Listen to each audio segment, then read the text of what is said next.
Hello everybody, I'm Madame Sensei. I teach Spanish, French, and Japanese out here in the beautiful Pacific Northwest.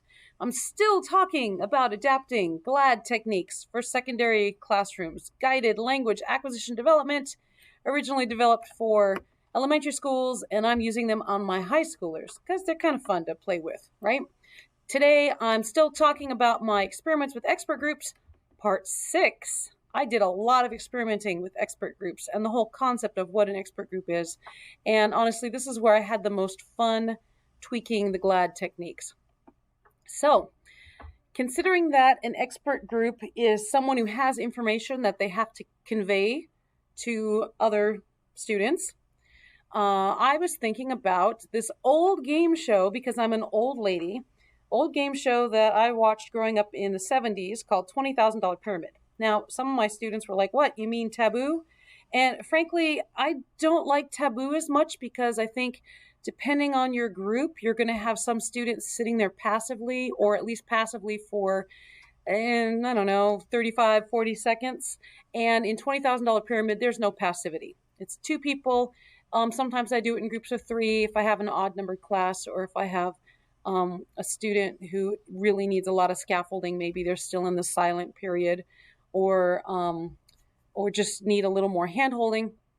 But generally, I'd rather do $20,000 Pyramid over Taboo. Now, I don't know if anyone's ever rebooted this because I don't watch TV anymore.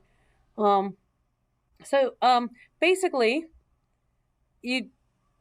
somebody is guessing and somebody is giving the clues, and whoever guesses correctly wins the card. If you have a group of 3, you can decide if 2 people are giving clues and 1 person is guessing, or if 1 person is giving clues and 2 people are guessing. Or let your groups decide that. So one student's going to be the guesser. The second student has some index cards that you've given them, or in this case, I've printed up Go Fish cards. We've been playing Go Fish with these, and so I just have this stack of cards sitting around whenever I need a new game. I just grab the stack of cards and I can put it in the game.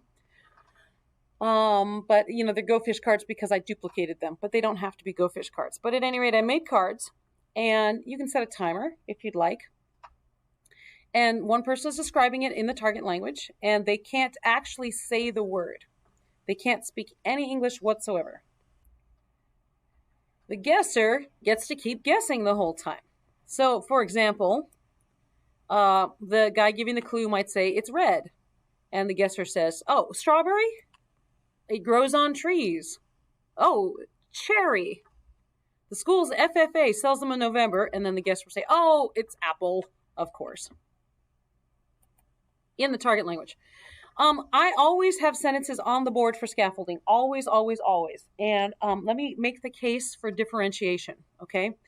I find that the scaffolding helps everyone, especially the first time we play the game.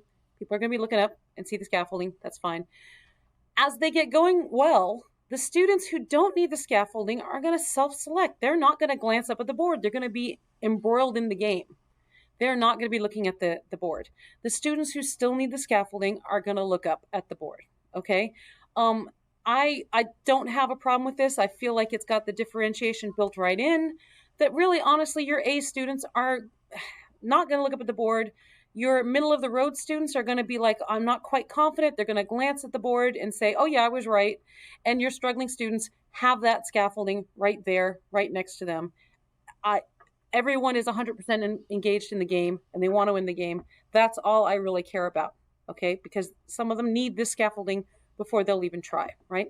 So for this, I put sizes up, I put shapes up, I put textures up, some comparatives. It's bigger than, it's smaller than.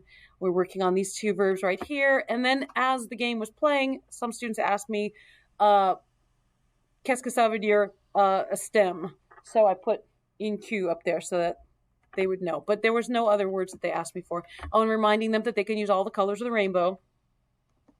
Basic sentence frame it is. And here's a video in action. $20,000 Pyramid.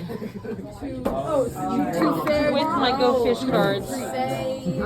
Oh, un potato. Une petite, une pomme de terre. Oui, c'est la même chose.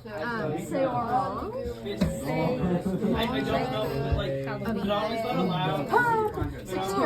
Quoi? Ah, maman. Yeah! And next time, I've got another expert group idea. This one's really fun, skit-based. I love it. My students love it.